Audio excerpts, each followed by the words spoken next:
Hi there, everybody. Just thought I'd do an update again. We've been working on our concrete floors, grinding them down first, and then we've been working on polishing them. We've been taking turns, pretty much running the machine almost nonstop for 2 weeks now. It's taking a long time. The first week we had to use the roughest grit, and we were grinding down the floor to try to expose aggregate and like all the little rough edges and stuff. It took a really long time, a lot longer than we expected. It turns out that when they power troweled our concrete floor, when they poured it for us, the areas that they spent more time power troweling were more difficult to grind down. So we ended up having to go back to the local, I say local, but it's like an hour away, concrete supply place that we're renting from, and get some soft bond bits. So the softer the bond, the harder the concrete.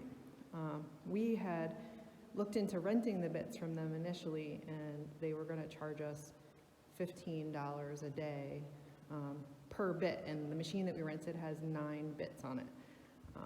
So when we looked on Amazon, we decided to just buy them because they told us that if we ruined any of the bits, that it was going to be $100 a bit to replace them if we, use theirs. And if we bought them on Amazon, I think they were like, I want to say,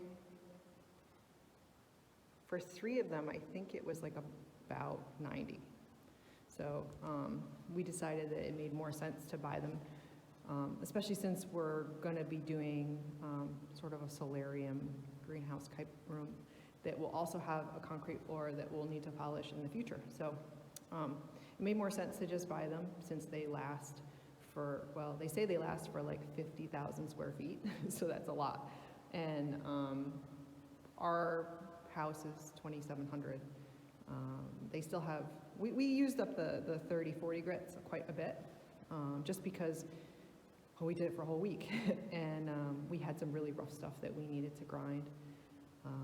But I really like how the floor is coming out. Show you guys. I'll also show you a little bit about the machine that we rented and the bits that we have. We didn't know anything about this going into it, and we figured, how hard could it be? It's just sanding, right, with a big sander. We've done wood floors before.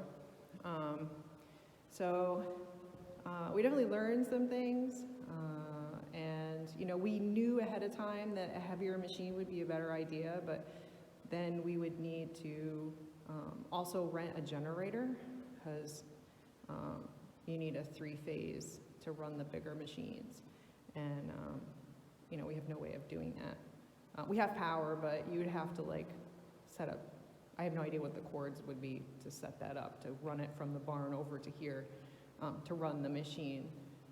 So obviously a generator would be the way to go, but that's another $2,000 a week to rent the generator. So we tried to see, if we could get the biggest machine that we could and run it on regular power.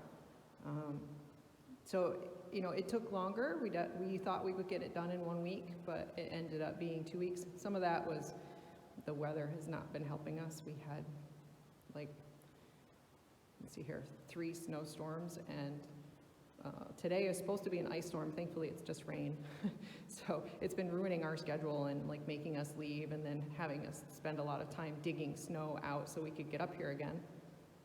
I guess that's the problem with doing it in the winter, but at least we're making progress, and it's still tons cheaper than hiring a company to come do it for us. So, all right, I'm gonna switch the camera around and all right, so I had to shut the camera off in order to switch it around for some reason. I didn't know I needed to do that. I can show you what we've done here. So we're at this point on the last grit that we're going to use. These are resin pads. We're only going up to 400 because we just want a honed stone look. We don't want the super glossy, it looks like plastic-y kind of coated stuff. We just kind of want, it's very smooth right now, still dusty, but you can see it's got, this part's been done with the last one, and it's got sort of a mottled light gray and dark gray look to it. And if I can come down here. It still has dust on it, but if I wipe it a little bit, yeah, see, it still has a lot of dust on it. So it'll be a little bit darker than this, so it's not focusing, there it is. But you can kind of see it's like mostly like a salt and pepper. We had wanted to get bigger aggregate, but it was just, I think we need a much bigger machine to do that for the whole floor. We did get aggregate on the edges where we're connecting to other concrete, where we ground the edge down more. So you can kind of see here, no, that's not a good one, it's kind of dirty. But we got bigger pieces of aggregate when we're connecting to things. But those are the only places where we managed to grind down enough to get that. And so we are leaving these beams that were, they're the tie beams, so these beams that kind of go across.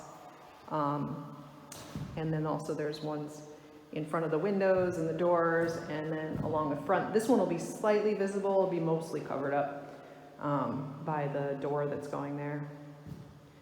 But it'll be a slightly industrial look. We're gonna fill the crack a little bit, but so it won't be so raggedy, but it will have more of an industrial kind of feel to it. And then the honed concrete. So I thought I would do this video now before we get any farther so you can see the difference. And then, you know, obviously we're going to clean it really well, and then we're going to seal it with a hardener sealer. We're going to use the Euclid Diamond Hard stuff, which is a sealer and a hardener in one. And so the hardener chemically reacts with the concrete and makes it really hard and somewhat waterproof just by the chemical reaction. And then it also has a sealer in it. And the nice thing about this one is it's supposed to, one, not make it real dark, because I don't want dark floors. And because it's water-based, the water-based ones tend to leave it a lighter color than the others. And I was going to say the sealer. Yeah, the sealer aspect of it is it doesn't make it super shiny. I don't want anything that's going to wear off. All right. So this is what we're doing right now. These are the 400 grit resin pads. This is like a Velcro plate here. And these things have the other side of the Velcro on them. We already did, those are 400. We already did the 200s here. You can see they're dirty. And this is our box of bits. We bought all of these. Let's see here. But we did, the black ones were first. The black ones are the 30 grit. And we did medium because we weren't sure what kind of concrete we had. We just bought these on Amazon. They started off 1/2 inch thick. And so, I mean, we wore them down, but they're not like dead or anything. We've got plenty of life to them, so we can use them again when we do the next thing. And then we did gold. Gold is the, what does it say on it? Oh, no, it doesn't say anything. Oh, no, here it is. They're 60/80s. So again, we have plenty. These are a little bit smaller diamond grit in them. And then we did this one, which is 120, 140 grit. Again, we have a lot left. I suppose we could, if we don't end up using them, we can probably sell them. And then obviously these are the pads. These are a little bit different. These are for the actual polishing. Those all grind. And so one of the things that I didn't realize was we had been told, and it was definitely good advice, to use the roughest one and get it to where you're super happy with it first. And so we did do that. But it also meant that like it was a whole week of this one, and I felt like these wore down to the point where like when we moved on to the gold ones, they were almost grinding better. So I think if I were to do it again, I wouldn't be quite so picky. I would go a little bit faster. We also we went down to the store and we rented the soft bond ones of the 30/40 grit, and that made a huge difference. It went a lot faster. Let's see here. So we only needed those ones for we rented them for 2 days. All right, so here's these pads. You can see they just have, this is the 200 we used already. It's just got like a fuzzy Velcro on it. Again, we bought these on Amazon. And that's what the underside is. These little guys, you can see this little thing here. It has a different plate that comes with the machine that has little slots for these. And it's pretty much just held in by centrifugal force. They just slide right in. Sometimes you need a hammer to tap them a little bit out. Our little tape skirt has seen some better days at this point, but when we were trying to suck up a lot of dust, when we were creating a lot of dust, we made a tape skirt that stuck down so that the edge of this dust shield thing for the vac system was, it's about a ½ inch off the floor, so you can see over here where there's still some left. We covered up that ½ inch, and you wouldn't think it would make that much of a difference, but it does. And then we have a vac system that attaches to the back of this. We rented the Husqvarna PG 450. I definitely wouldn't want to go any smaller than this. I know they make smaller ones, but as it is, for all of this space, this one, I mean, it took a long time. So I guess, run whatever you can. That's the biggest machine that you can run. And so this is kind of cool. It's a HEPA-Vac system. It does get clogged quite a lot. They actually gave it to us when it was already clogged, and we couldn't figure out why it wasn't sucking the dust up. It collects the dust here in this bag underneath. It just you just pull it down, you tape or zip tie it off, and then cut it off, and it just keeps extending, and you collect the dust in there.